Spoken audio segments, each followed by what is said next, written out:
Do you know that when the Europeans came to take Africans as slaves, not everyone accepted it? Some fought back, some refused. And one of the most powerful stories of all is that of the Igbo people from Nigeria, who were taken across the Atlantic Ocean to America, but refused to live in chains. Instead, they walked into the sea, singing together, choosing freedom over slavery.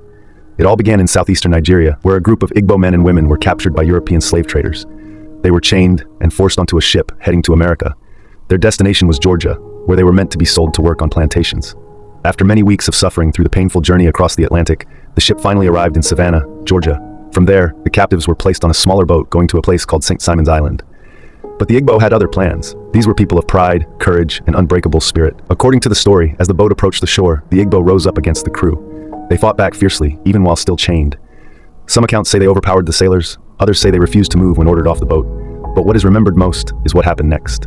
Instead of stepping into a life of slavery, the Igbo chose freedom, even if it meant death. They walked together into the waters of Dunbar Creek. As they entered the sea, they were said to be singing in their language, chanting words that meant, "The water spirit brought us here, the water spirit will take us home." Imagine that moment. Dozens of men and women refusing to be broken, chanting freedom songs, and walking into the sea with dignity, rather than living in chains. This act shook everyone who witnessed it. Some drowned, some were recaptured, but the event became legend. For generations, African Americans passed down the story of the Igbo who chose the sea over slavery. Today, it is remembered as the Igbo Landing, a symbol of resistance, strength, and the will to remain free. The Igbo Landing became more than just history. It became part of African American spiritual memory. Writers, singers, and storytellers still refer to it as proof that enslaved Africans were never just victims. They were fighters, resistors, and proud people who carried their culture wherever they went.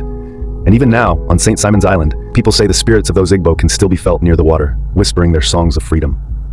So the next time you hear of the Igbo Landing, remember this. Nigerians, our ancestors, showed the world that freedom was worth more than life itself. Their courage crossed oceans, and their story continues to inspire millions of people even today. Subscribe for more stories like these.